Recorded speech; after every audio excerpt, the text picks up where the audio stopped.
안녕하세요. 스타일19 임광목 대표입니다. 3월 3일 토요일 주말 스페셜 유튜브 방송입니다. 자, 오늘 보니까 여기저기에서 선거 유세를 이제 본격적으로 시작이 됐잖아요. 그래서 뭐 여기저기에서 마이크, 메가폰 이런 거 들고 유세하는 분들이 많이 계시더라고요.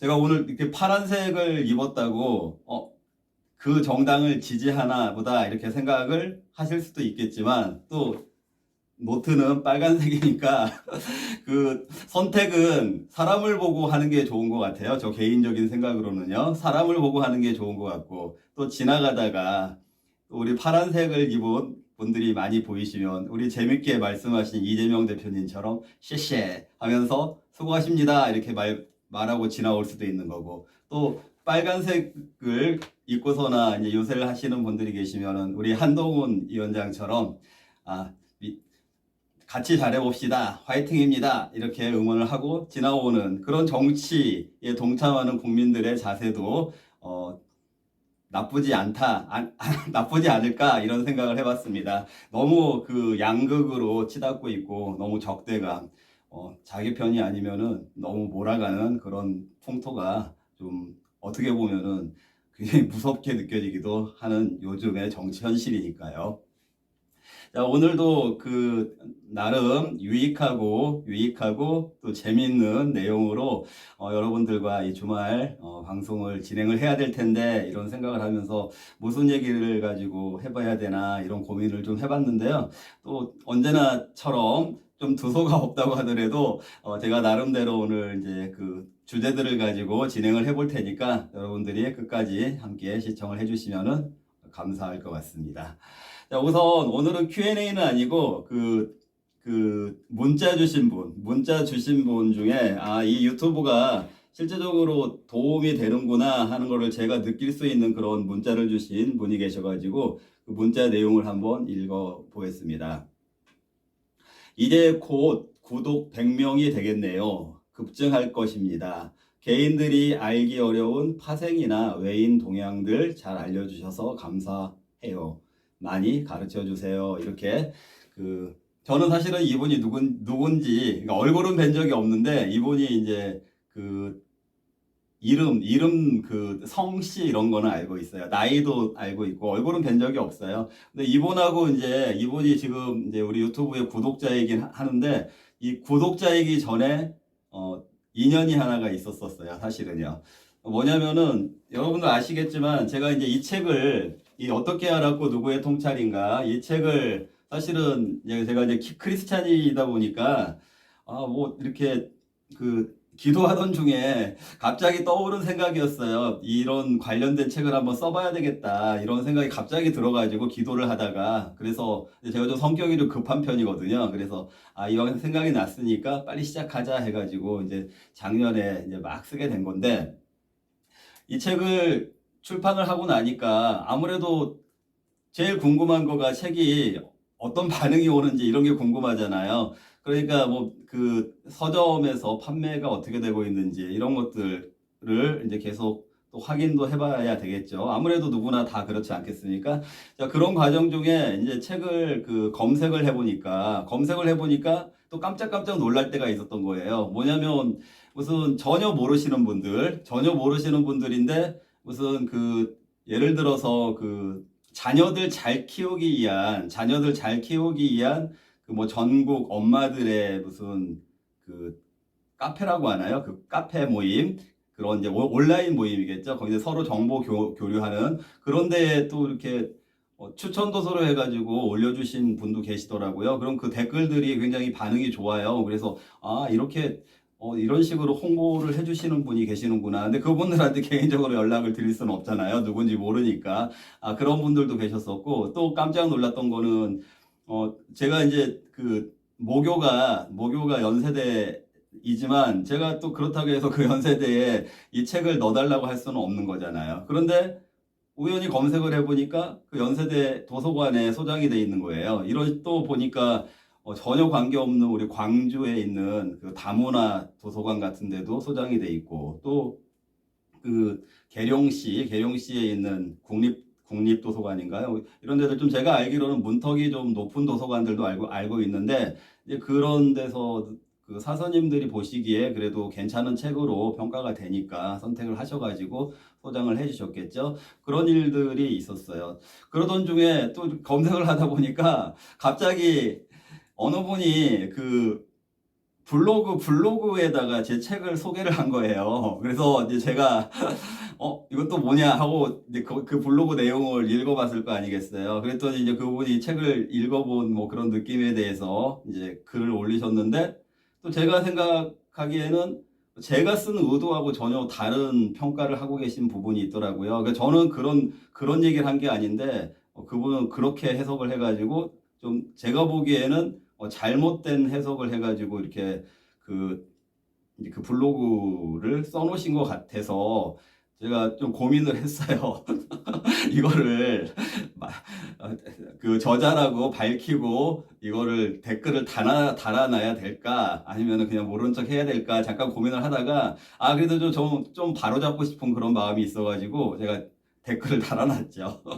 그래서 그분이 바로 아까 그 댓글, 문자 보내주신 그 구독자분이 되셨어요. 또 보니까 주식 투자를 많이 하시는 것 같더라고요. 왜냐면 그 블로그에 자기 그 닉네임 같은 거를 보니까 주식하고도 관련이 되신 분이구나. 이렇게 해가지고 이제 제가 거기에 그 블로그에 이제 저자입니다 하고 댓글을 달아둠으로 인해서 이제 전화번호까지 교환을 하고 통화는 안 했던 것 같아요. 문자만 했던 것 같고 아직 얼굴은 못 뵀는데 조만간에 얼굴을 꼭 뵈야 될 것 같고요. 좀 그런 인연의 분이 지금 구독자에서 이제 같이 함께 해주시고 계시고 또 이 책을 이렇게 그 출판한 뒤에 저도 또 굉장히 깜짝 놀란 일이 있었는데 이 책이 여기 보시면은 보이시나요?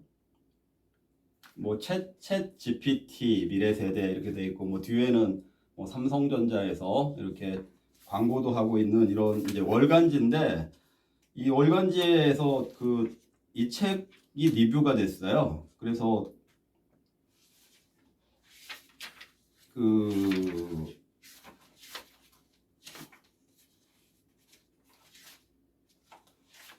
여기 있다. 이렇게 이 책이 리뷰가 됐는데 이 책을 리뷰하신 분이 제가 보니까 저보다 훨씬 유명하신 분이에요. 훨씬 유명하신 분이고 또 그 서울대학교 박사이시고 또 유튜브에서도 굉장히 막 유명하신 분이고 이제 지금 현재 그 대학교 울산대학교 그 전기공학부 교수 그리고 사회 활동 같은 것도 하시는 분인데 이분이 또 이렇게 좋게 서평을 해주셨더라고요. 그래서 여기 보시면은 정말 과분하게 써주셨어요. 근데 이 책을 한마디로 요약하자면 한 천재의 통찰이다. 저자의 전공은 놀랍게도 이공학 분야가 아니다. 그러나 저자는 현대과학 이론들을 대부분의 이공학 계열 전공자들보다 더 깊고 넓게 이해하고 있으며 현대과학 이론들의 한계와 해석에 있어 탁월한 통찰력을 제시하고 있음이 분명하다. 다음 부분이 좀 쑥스러운데요. 저자는 과연 이 통찰을 어떻게 알았을까? 이 통찰들은 누구의 통찰일까? 뭐 이렇게 한 다음에 마지막에 이 책을 한마디로 말을 한다라면은 한 천재의 통찰이다 이렇게 호평을 해주셨어요. 좋게 평가를 해주셔가지고 제가 이분도 한번 만나봐야 되는데 아직 못 만나봤어요.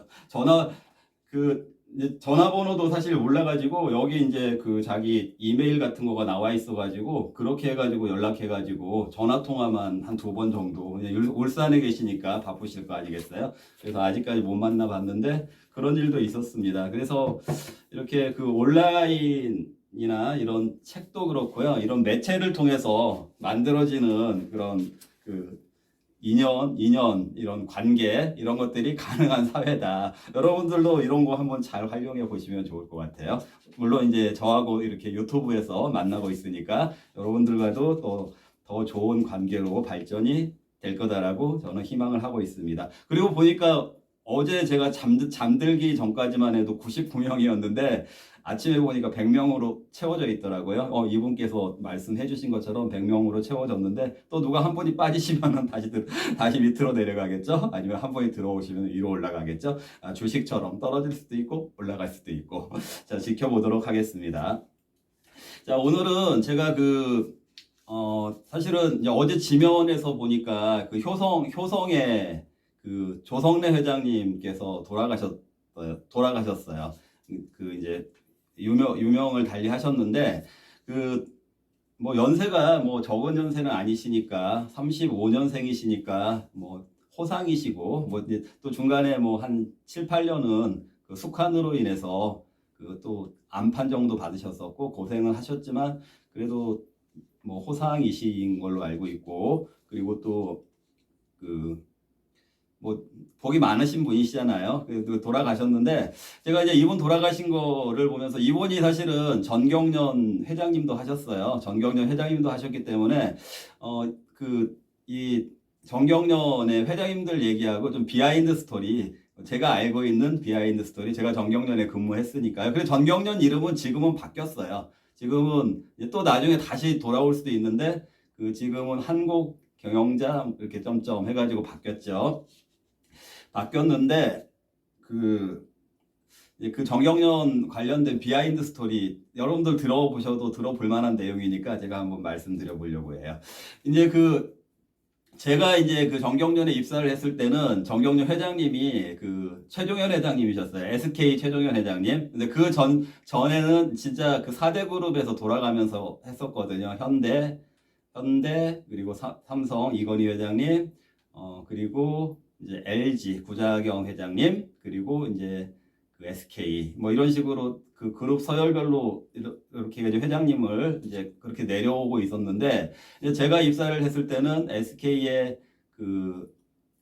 최종현 회장님께서 전경련 회장님이셨고, 그리고 전경련 회장단 구도가 이렇게 돼 있어요. 이제 전경련 회장이 있고 다른 분들은 자기 기업의 회장님들이잖아요. 그런데 그 회장님들은 전경련에서는 전경련 회장이 있기 때문에 전경련 안에서는 나머지 분들은 부회장님이 되는 거예요. 무슨 얘기인지 아시겠죠? 그러다 보니까 전경련 회장단 이렇게 말을 하면은 전경련 회장님하고 그리고 이제 나머지 한 30개 회사 30개 이제 대기업이 되겠죠. 거기에 회장님들이 부회장을 차지하고 있는 거예요. 근데 전경련 회장님도 그렇고 전경련 부회장님도 그렇고 다 각자의 각자의 회사에서 경영을 하고 계시잖아요. 그러다 보니까 전경련에 상존을 할 수가 없는 거잖아요. 그럼 전경련에 또 내부 조직도 있고 여러 가지 그런 전경련의 대외적인 본연의 이제 역할 이런 거를 수행을 하는데 또 전경련 조직을 이끌어가야 될 사람이 있어야 되잖아요. 그런데 전경련 회장님은 실제 회장님이시지만 본인의 뭐 SK면 SK, LG면 LG, 현대면 현대, 삼성면 삼성 회사 경영이 더 중요하니까 그 밑에 상근 부회장이라는 이제 회장님하고 코드가 잘 맞아가지고 전경련의 일을 실제적인 이제 제일 우두머리의 역할을 하는 거죠. 그 역할을 하는 회장님을 상근 부회장님이라고 해서 선임을 하게 돼 있습니다. 근데 그분은 이제 아까 기업의 총수인 부회장님이 아니고 총수가 아닌 분들 중에서 업무를 위한 부회장 제도가 있는 거예요. 그래서 그분을 상근 부회장이라고 하고, 그분 굉장히 막강한 파워겠죠. 조직의 수장이니까. 그리고 다른 부회장님들하고 동일하게 같이 상근 부회장 서열에 들어가 있는 거잖아요. 전경련에. 어쨌든 이제 상근 부회장님이 핵심 실세라고 해야 되나요? 실세라면 실세. 이제 그 당시에 이제 최종현 회장님 체제에서 상근 부회장님으로 계셨던 분이 황정현 부회장님이라는 분이었는데, 근데 공교롭게로 제가 입사를 하고 나서 얼마 안 돼가지고 최종현 회장님이 폐암으로 돌아가셨어요. 그리고 나서 또 얼마 안 돼가지고 황정현 부회장님이 또 폐암으로 돌아가셨어요. 아니, 두 분 중에 제가 한 분이 누가 먼저 돌아가셨는지 모르겠는데 잘 기억이 안 나는데, 어쨌든 두 분이 얼마의 시간의 간격이 없이 두 분이 돌아가셨어요. 그렇게 이제 됐고, 그리고 그 황정현 부회장님, 이것도 이제 일종의 비하인드 스토리라면 비하인드 스토리인데, 그 황정현 부회장님 손녀분이 그 열린음악회 진행하고, 그 황땡땡 아나운서. 그거는 그냥 비하인드 스토리로 알아두시고요. 이제 그렇게 되고 나서 이제 그 SK가 이제 그렇게 되니까 그 이제 대우의 김호중 회장님이 일단 처음에는 그 돌아가셨으니까 최종현 회장님이 회장 대행으로 해서 김호중 회장님이 회장 대행으로 오셨다가 그 뒤에 이제 회장을 맡게 됐는데, 근데 그리고 나서 얼마 안 있어가지고 그 뭐 그 한보 사태, 대우 사태, 뭐 IMF 이렇게 이어지게 됐잖아요. 그렇게 되면서 정권이 이제 김대중 정권이 들어오면서 이제 뭐 대우는 또 해체되고 막 이런 일련들의 과정들이 있었어요. 그러니까 어쨌든 정권이 또 반재벌 그런 정책을 그런 의식을 갖고 있는 정권이 들어오면은 또 이제 위축이 되는 거죠. 그리고 또 그 중간에 또 그 비자금 사태라는 거. 그때 그 비자금 사태 때문에 뭐 전두환 전 대통령도 막 백담사 가고 막 그런 일들 다 이제 막 벌어진 그런 일련의 그런 과정들이었었어요. 그렇게 이제 하다가 이제 뭐 2000년 이후로 이렇게 넘어오게 되니까 대기업들이 그 정권이 또 노무현 정권으로 이어지고 이렇게 되니까 대기업 4대 그룹, 5대 그룹에서 정경련 회장을 다 안 하겠다고 하는 거예요. 그러니까 정권의 눈치를 보는 거죠. 이렇게 서로 안 하겠다고 이렇게 이제 고사들을 하다 보니까 어떻게 해요? 회장은 있긴 있어야 되니까. 그래서 궁여지책으로 뭐 2002년 뭐 그때 정도 될 거예요. 2003년 그때부터 궁여지책으로 그러면 차라리 그냥 그 원로격인 나이가 많으신 분을 회장으로 가자. 기업 규모로 회장님을 추대하지 말고 그냥 나이 많으신 걸로 그 회장님을 추대하자. 이렇게 시작을 하게 되면서 갑자기 정경련 회장님의 기업 규모가 확 떨어지게 된 거예요. 그래서 이제 그때 제일 나이가 많으셨던 그 경방 아시죠? 경방백화점이 지금 영등포에 있는 그 타임스퀘어, 그 스퀘어 있죠? 타임스퀘어. 그 자리가 그 경방백화점. 그 김각중 회장님이 연세가 많으시니까 회장님을 하셨었고. 근데 그 김각중 회장님 관련된 또 약간 비하인드 스토리라고 해야 되나요?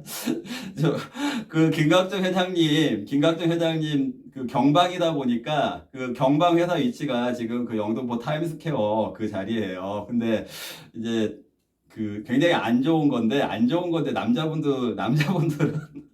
남자분들은 아실 수도 있을지 모르겠는데 그 경방백화점 그 자리 뒤쪽이 되게 안 좋은 그런 이제 그런 뭐라고 하죠? 그 안 좋은 그런 데잖아요. 그 이제 그런 지역이었어요. 그러다 보니까 정경련에 이제 어떤 여직원이 그 이제 정경련 회장실에 어떤 여직원이 업무 때문에 그 이제 회장님 그 회사에 갔다 올 일이 있어가지고 자동차를 가지고 여의도에서 영등포로 넘어가가지고 그 경방백화점 그쪽 뒤쪽 골목으로 들어갔다가 깜짝 놀란 거예요. 그 뒷골목의 그 풍경들을 보고요. 그런 비하인드 스토리가 있었었고요. 그리고 이제 그리고 나서 이제 그런 느낌, 이제 연세 많으시고 이제 원로격, 이제 그러다 보니까 그 다음에 회장님이 되신 분이 동아제약의 강신호 회장님이 되셨어요. 이제 동아제약의 강신호 회장님이 이제 회장님을 하시게 됐는데, 이제 이분 관련해 가지고는 또 이런 게 있었어요. 사실은 뭐냐면 재벌 순위로 따지면은 동아제약은 한참 아래잖아요. 한참 아래인데, 그럼 재벌 서열로 따지면은 한화, 뭐 동부, 뭐 이런 회사들이 뭐 이제 10위권 안에 들어갔으니까 원래 그 뭐 LG, 삼성, 현대, SK 이런 서열로 내려오다 보면은 원래는 그 이제 7, 8 뭐 이런 데 회장님들이 정경련 회장을 한 번쯤은 했어야 되는데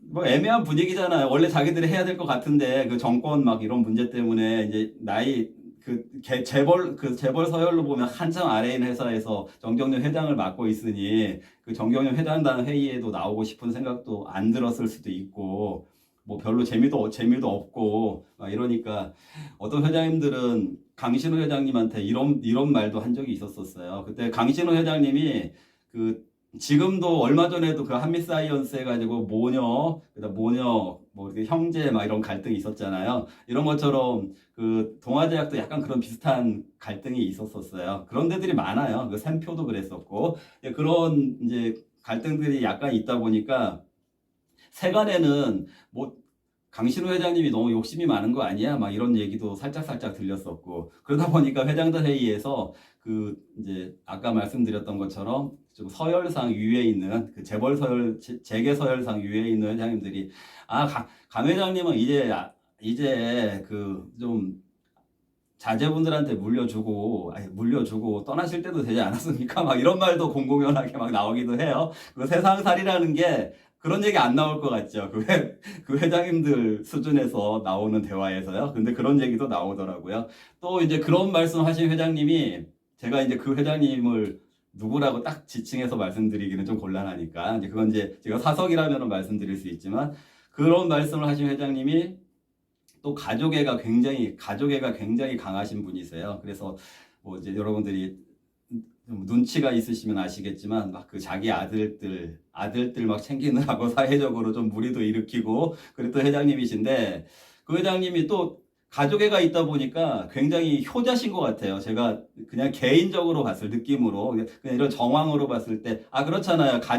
가족애가 강하다 그 얘기는 또 가족을 소중하게 생각한다는 얘기는 그 가족에 대해서 좀 과도한 이런 이 사회적으로 좀 그 이제 지도층한테 바람직하는 그런 행동이 나왔을 수는 있지만 그만큼 가족애가 강하다 이런 거니까 또 이런 일도 있었어요. 그러니까 정경련에서 무슨 창립기념일 이런 거 같은 게 있으면은 이제 다 사람 사는 사회니까 회장님들이라고 해가지고 무슨 창립 기념일이라고 해가지고 막 무슨 뭐 그 롤스로이스 막 이런 자동차 이런 거를 선물할 수는 없는 거잖아요.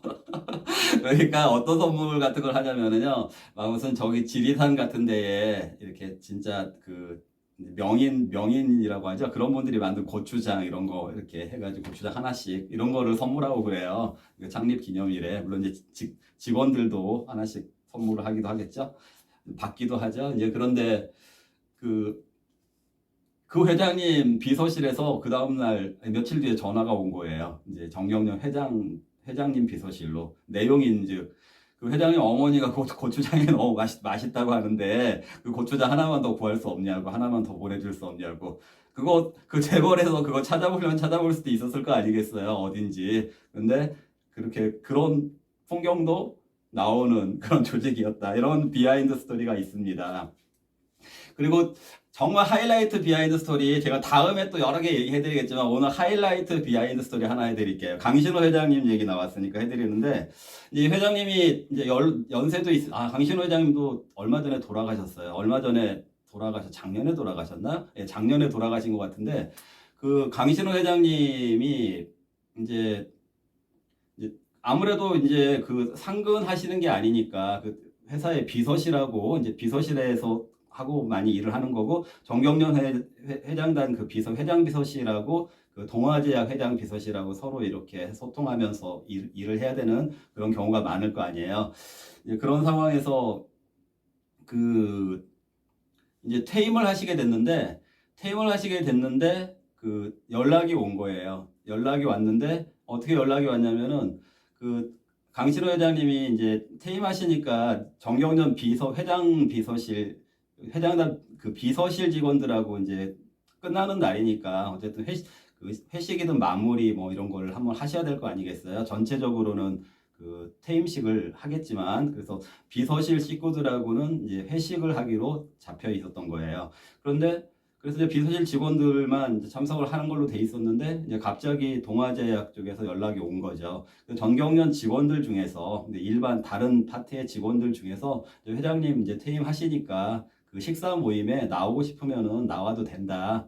나오고 싶은 사람들은 다 나와도 된다라고 그 공지를 해라 이렇게 이제 지침이 내려온 거예요. 그러다 보니까 정경련도 그 인트라넷 시스템이 있었거든요. 그래서 그 인트라넷 시스템에다가 포스라고 했던 것 같은데 이제 거기에다가 그 공지를 띄웠죠. 공지를 띄웠는데 여러분들이 만약에 그 공지 정경련 직원이고 그 공지를 봤다면은 자 밸런스 게임 하나 해볼게요. 아유 다 끝났는데 뭐하러 나가? 다 끝났는데 뭐하러 나가? 또 하나는 아 회장님 그래도 가시는 마지막 자리인데 가서 인사드려야지. 밸런스 게임. 여러분들 어디로 선택하시겠어요?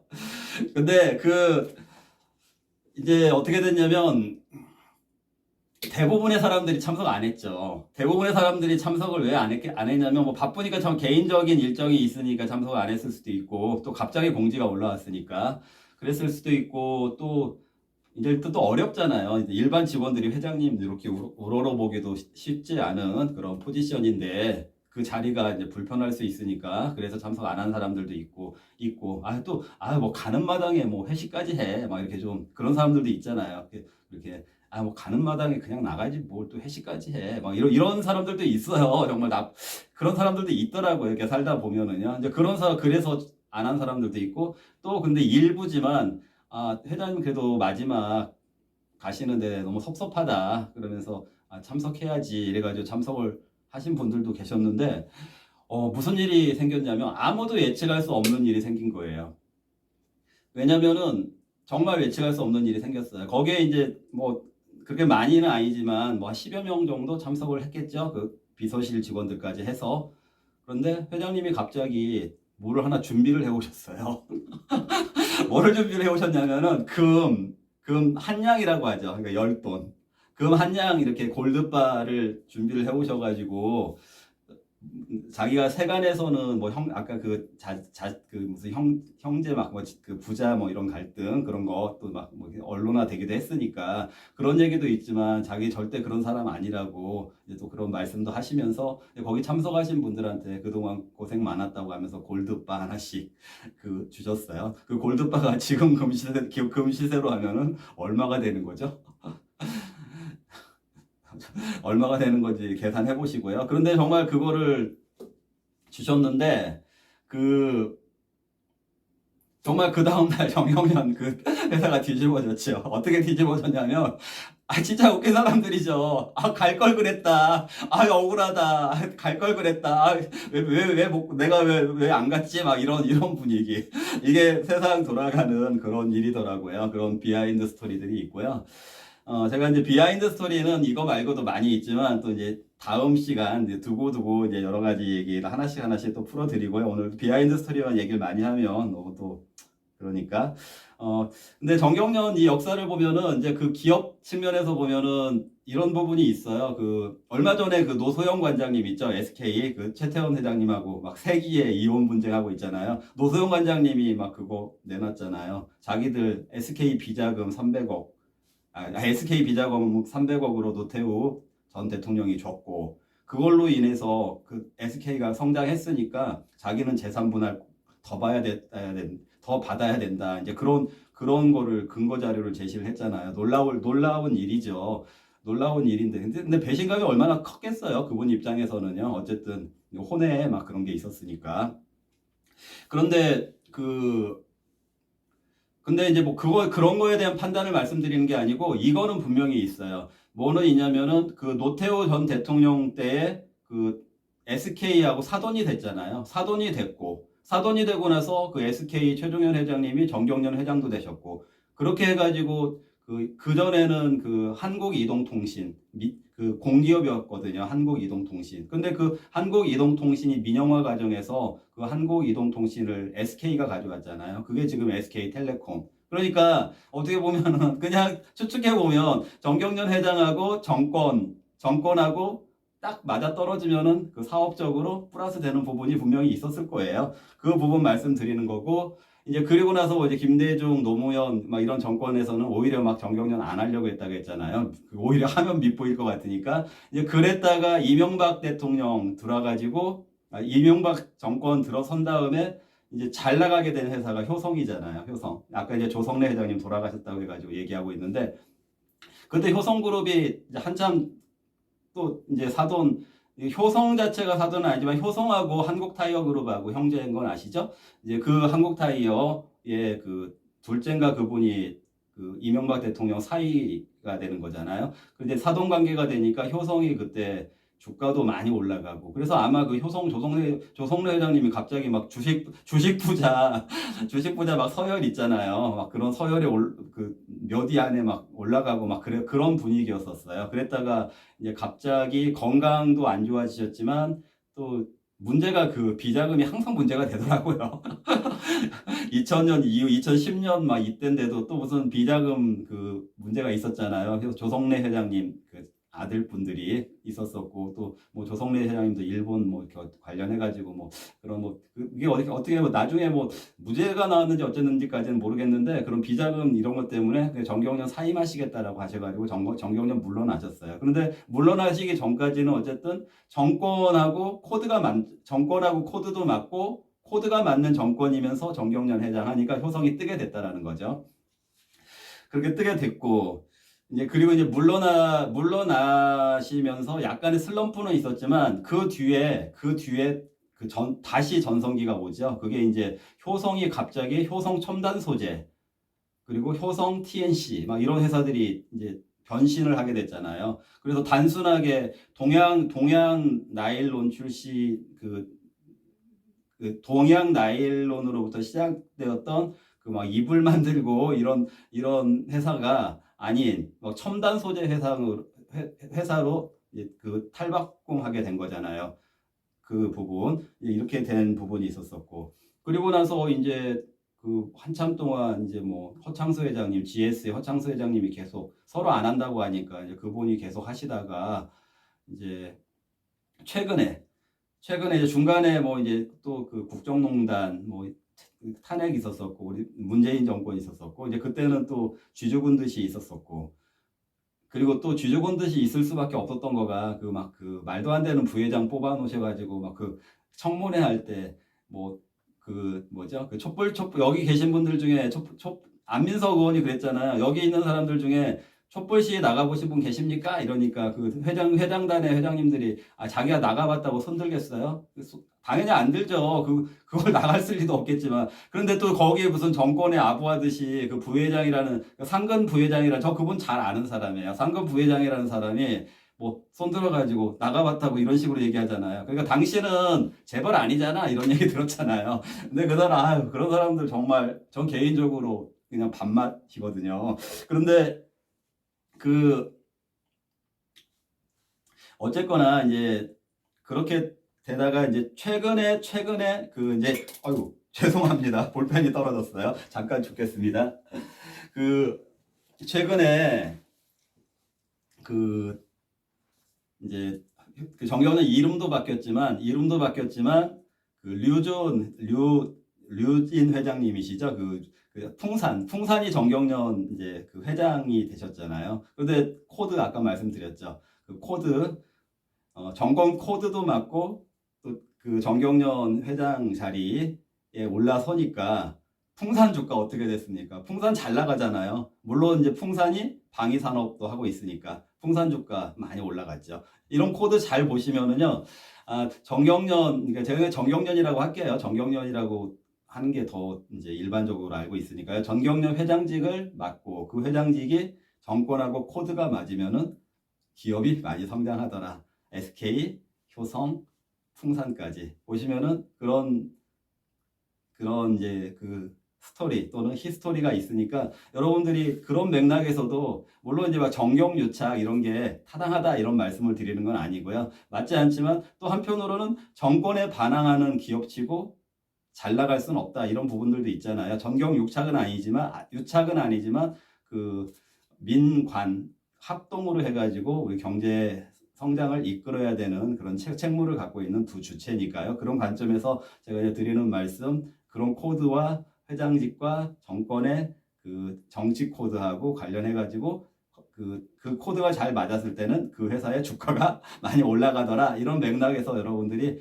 앞으로 회사를 보실 때 참고를 하셔도 괜찮을 것 같습니다.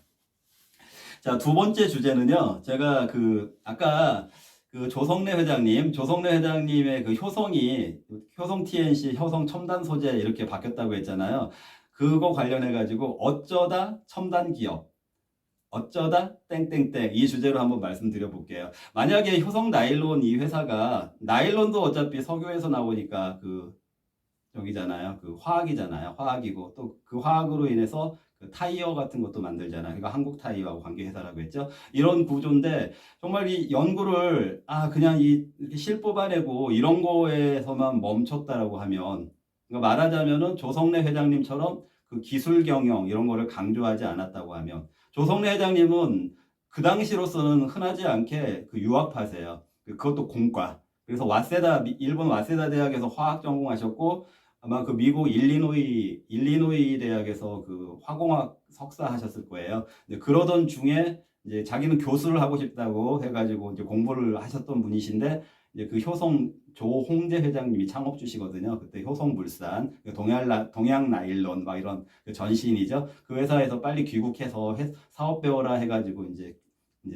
학업은 석사까지만 하시고 오셔서 하다 보니까 이분은 그 백그라운드가 화학 쪽이다 보니까 기술 경영을 굉장히 중시하셨거든요. 그러다 보니까 기술 혁신을 이루어낸 거죠. 단순한 나일론이 아니라 그 무슨 스판덱스라고 하더라고요. 그 스판덱스 이거를 마치 그 이제 섬유 쪽의 반도체라고 얘기할 정도로 중요한 그런 거라든지 아니면 그 타이어 코드 이런 것들을 만들어냈고 최근에 뭐 한 2015, 16 이때쯤에는 그 효성 첨단 소재, 효성 TNC 이렇게 회사들이 막 이렇게 발전하게 됐는데 여러분들도 그 참고로 알아두세요. 그 효성 이런 데서 나오는 그 첨단 소재라는 말이 그냥 뭐 이렇게 단순한 이런 섬유 소재 이런 게 아니에요. 탄소 섬유라고 들어보셨죠? 탄소 섬유. 그런 회사들이 막 주가가 효성 TNC 같은 경우에는 한 3, 4년 됐을 거예요.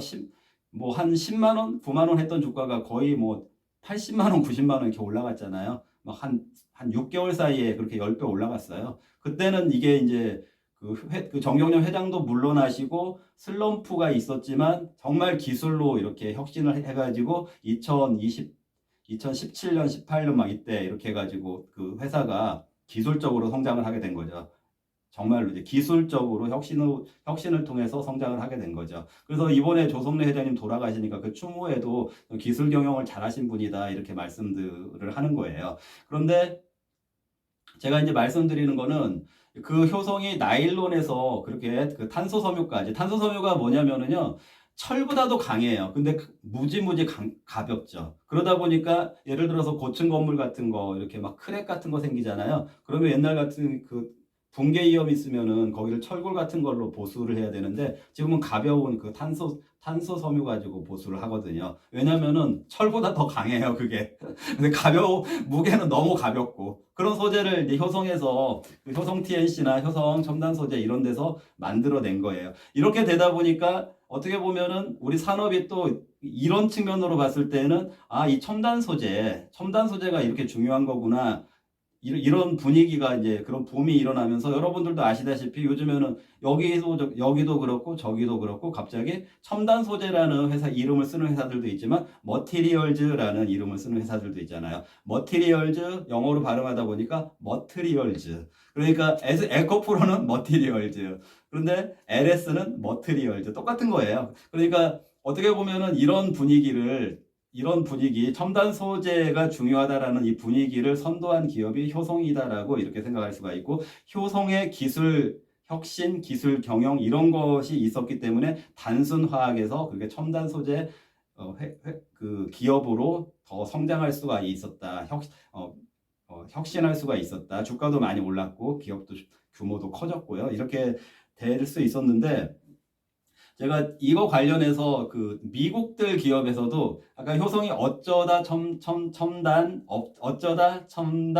기업 이렇게 됐잖아요. 나일론에서요. 그것처럼 어쩌다 플랫폼 기업이 된 미국의 사례 두 가지를 좀 말씀을 드리려고 해요. 그 왜 말씀을 드리냐면은 요즘 두 회사가 굉장히 핫하기 때문에.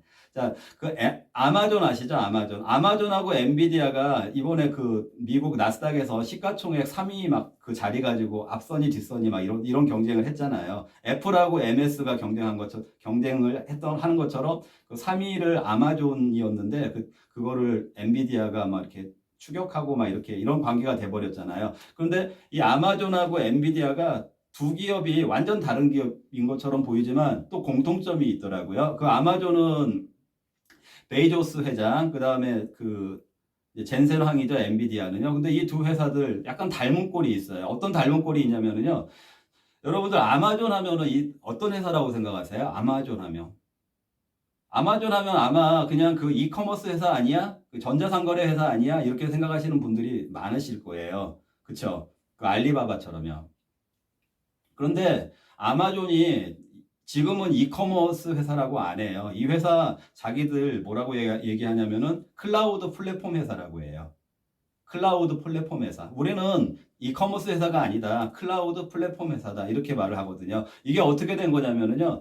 그 이커머스 그 전자상거래를 하다 보니까 여러 가지 그 데이터 스토리지라고 하는데 그런 거 저장하고 막 그 서버 관리 이런 거가 중요하잖아요. 그런 데이터를 그 저장해 놓고 뭐 나중에 또 그 복원시켜야 되고 그러니까 서버에다가 그 관리하는 이런 것들이 중요하다 보니까 이 회사가 너무 그런 쪽을 이 스토리지 이런 데이터 스토리지를 잘하게 된 거예요. 그러다 보니까 오히려 이 아마존 방식의 서버 데이터 스토리지 이런 거를 쓰면은 너무 효율적이더라 이런 평가를 받은 거예요. 그러다 보니까 자기들의 그 클라우드 그 데이터 센터에서 사용하는 그 이제 클라우드 이런 그 형태를 상업화를 시켜가지고 자기들의 그 클라우드 그 모형을 사용할 수 있는 다른 기업들에게 그걸 이제 팔고 있는 거죠. 그러다 보니까 자기들은 클라우드 플랫폼 회사가 됐다. 자기들의 클라우드 그 형태를 자기들의 노하우를 가지고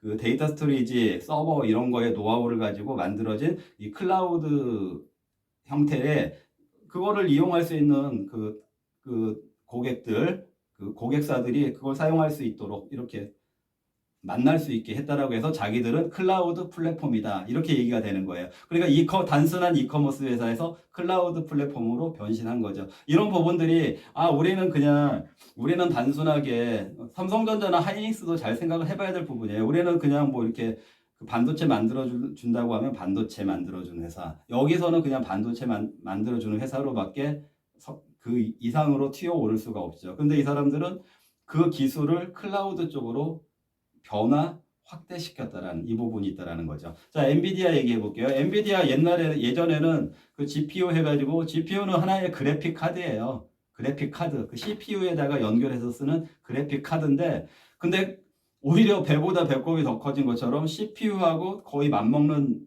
용어로 GPU라는 말이 사용되고 있잖아요. 그러니까 CPU 돌아가는 그런 인터페이스나 이런 그 작동, 그 메커니즘이 있다면은 GPU가 돌아가는 그 인터페이스나 그 메커니즘이 있을 거 아니겠어요. 그런데 이 메커니즘을 이것저것에다가 응용을 해보니까 더 그 CPU처럼 역할을 하더라. 그러니까 이 GPU를 사용하려고 하는 기업들은 이 GPU를 사용을 해라. 우리는 단순한 칩이 아니다. 플랫폼이다. 우리가 만들어 놓은 반도체 칩을 가지고 만들어 놓은 이 AI 플랫폼이다. 여기에 와가지고 이 인터페이스 방법이라든지 이런 것들을 활용할 수 있는 기업들은 와라. 이렇게 되니까 그거를 메타라든지 뭐 구글이라든지 그 생성형 AI 하는 회사들이 막 엔비디아 거를 사용하겠다고 달라붙는 거잖아요. 그렇게 지금 그런 과정 중에 된 거고 그게 이제 우리 SK나 삼성전자의 HBM 이쪽으로 호재로 작용한 거고 이것도 보니까 엔비디아도 자기들이 단순한 그래픽 회사였는데 어쩌다 보니 플랫폼 회사. 어떤 플랫폼 회사? AI 플랫폼 회사. 그래서 자기들은 이제 그래픽 회사라고 부르지 말라고 해요. 엔비디아에서. 우리는 AI 플랫폼 회사다. 이렇게 그 변화를 했다라는 것이죠. 자, 아까 효성이 첨단 소재 이렇게 된 것처럼 그런 변화처럼 자기들의 그 정체성을 기술적으로 확장, 변혁 이렇게 시키면서 그 회사의 규모도 커지고 세계적인 기업으로 평가를 받게 된 그 사례로서 제가 아마존하고 엔비디아의 사례를 말씀을 드린 것입니다. 자, 마지막으로 한 주제만 더 말씀드릴게요. 제가 어제 장마감 방송에서 말씀드렸는데 제가 지난주에 막 주총들 넘어오는 자료들 막 재무제표들 다 막 거의 뭐 한 3,000개 되는 거를 막 빨리빨리 보긴 했지만 급하게 봤다고 했잖아요.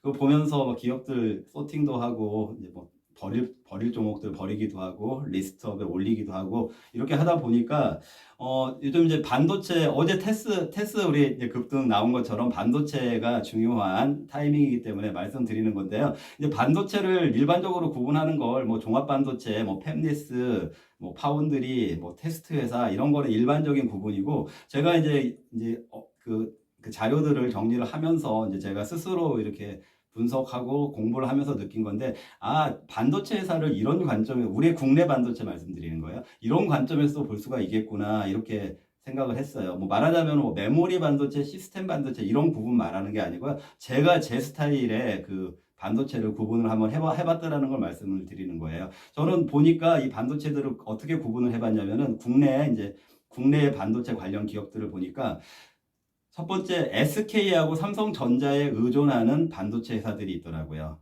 무슨 얘기인지 아시겠죠? SK나 삼성전자가 반도체 만드는데 거기에 장비 같은 거를 제공한다라든지 어떤 뭐 이제 그런 여러 가지 테스트 같은 것도 해줄 수 있고 그 서비스 제공 같은 것도 해줄 수 있고 아니면은 거기에다가 어떤 그 소재 같은 거, 그 웨이퍼라든지 실리콘 같은 거를 공급을 해준. 근데 어쨌든 그런 우리 반도체 기업들 중에는 우리 SK하고 그 삼성전자의 마치 협력사격인 그런 역할을 하고 있는 거기에 의존하는 그 반도체들이 있더라. 그 다음에 두 번째는 이런 경우들이 있더라고요.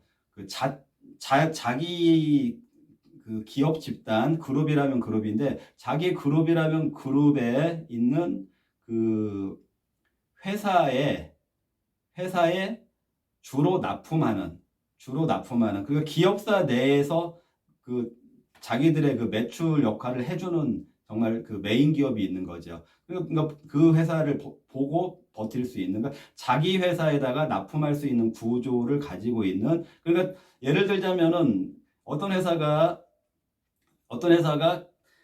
굉장히 대형의 그 디스플레이 회사라고 하면은 디스플레이에도 전력 반도체가 들어가거든요. 그럼 그 회사가 유명한 디스플레이 회사면은 거기에 전력 반도체를 만들어서 공급해주는. 그럼 이 회사도 어쨌든 자기 그룹 내기 때문에 그 매출이 안정적이잖아요. 그렇죠? 실제적으로 그 경영 성과가 좋더라고요. 그런 기업들도 있더라. 그리고 세 번째는 아예 국내보다는 외국에 있는, 외국 중국도 있겠죠. 중국도 반도체 유명하고 대만도 있고 미국도 있고 이런 외국에 있는 그 기업들의 그 어떤 그 소재라든지 부품이라든지 이런 것들을 소재나 부품 같은 거를 공급해주는, 장비 같은 걸 공급해주는 그런 쪽으로 주력으로 하고 있는 반도체들도 있더라. 여러분 이거 세 가지. 그러니까 SK하고 삼성전자에 의존하는 경우, 그 다음에 자사의 주력 회사를 매출 그 고객사로 가지고 있는 경우, 그리고 국내가 아닌 외국에 있는 반도체 그 제조 회사들을 고객으로 확보하려고 하고 있는 회사들, 그렇게 세 개의 전략으로 가져가는 구분을 할 수가 있겠더라고요. 여러분들은 어떤 전략이 제일 좋은 것 같아요? 일단 제가 봤을 때는 SK하고 하이닉스에 의존하는 그 회사들은 땡인 것 같아요. 왜냐하면 너무 경쟁이 치열해요. 일단 SK하고 삼성전자에 납품해와야지 막 이게 목적이 되다 보니까 나중에는 단가 같은 거 낮출 수밖에 없고 수익성이 안 좋을 수밖에 없고, 그러다 보니까 거기서 나중에는 살아남는 기업하고 살아남지 못하고 퇴출되는 기업이 나올 수밖에 없겠더라고요. 그런 구조예요. 왜냐하면 너무 많아요. 너무 많다. 그래서 이제 반도체 기업 분석할 때 SK하고 삼성전자에만 의존하는 기업들은 오히려 그게 나중에는 악재가 될 수도 있겠구나. 왜냐하면 다른 경쟁사들이 들어오면은 버림을 당할 수도 있으니까 이런 맥락도 생각을 해보셔야 될 것 같고, 그 다음에 자기 그 그룹 내에 이렇게 되면은 괜찮은데 이거 저 괜찮다라고 생각이 들었어요.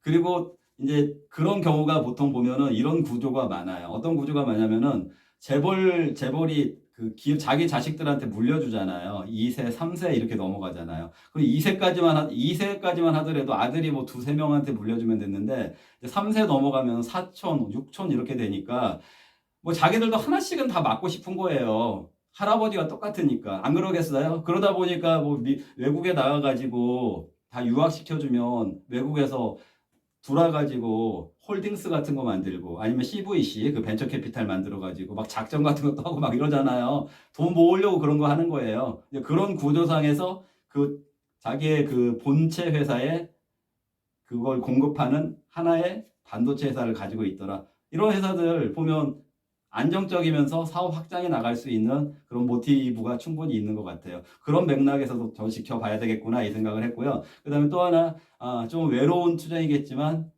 국내 버리고 외국으로 근데 그 회사도 잘하고 있더라고요. 그런 반도체도 있더라. 이 종목들 제가 다 서팅을 해놨으니까요. 종목 하나씩 이제 앞으로 열리는 이제 시장 보면서 필요한 시기에 여러분들에게 안내를 해드릴게요. 무슨 말씀인지 아시죠? 미리 안내하면 뭐예요? 제가 딱 맥점이 사도 되겠다 싶을 때 안내를 드리겠다라는 그런 말씀을 드립니다. 지난주에 여러분들에게 뭐 타이밍 잘 맞춰가지고 한비사이언스도 그랬고 또 테스도 그랬고 또 여러 종목들 그 수익을 내드리게 해서 전 너무 기쁘고요. 그래서 이렇게 격려해 주시는 이런 이제 문자 보내주시는 분도 계시고 또 그 구독자도 어쨌거나 100명 일단 찍었고요. 그리고 그 여러분들이 어쨌든 제가 지금 무슨 말을 하려고 했는지 깜빡했고 그 어쨌든 그 유튜브를 잘 활용하셨으면 좋겠고 그 말씀 드리려고 했구나. 지금 제가 그냥 한번 날짜 며칠 일정을 한번 사보세요. 이런 종목들은 뭐 그게 많이 오르지 않을 수도 있지만 적어도 손해볼 그런 여건은 아니기 때문에 사보시라는 거고 제 예측이 많다라면은 뭐 그 일정 안에 한번 튀어오를 가능성이 좀 있다고 생각을 하니까 사보라고 말씀드리는 거니까 그런 종목들도 뭐 몰빵 같은 거 하지 마시고요. 그냥 자기가 뭐 1억 가지고 하신다고 하면 500만 원 정도만 사보시고 이런 식으로 하시라는 거예요. 그리고 1억 원어치 사고 싶은 그런 종목 필요하시면은 저한테 개별적으로 상담 받으시면 되고요. 좋은 주말 보내시고요. 또 이렇게 우연히 저희 유튜브 보시다가 이 내용 보시고 이런 유튜브가 있었어? 내용 괜찮은데? 재밌는데? 하시는 분들은 구독 눌러주시고요. 또 오늘 이 방송 보신 분들은 좋아요라도 좀 눌러주세요.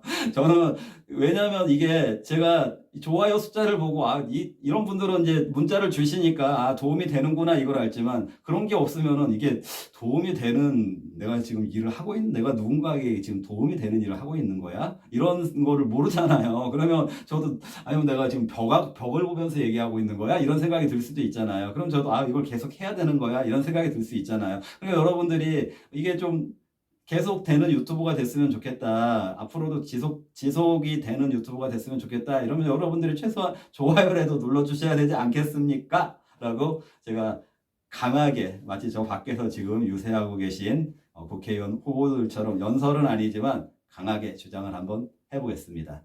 여러분들 좋은 주말 보내시고요. 월요일 날 또 개장 전 또는 장마감 방송에서 뵙도록 하겠습니다. 시청해 주셔서 감사합니다.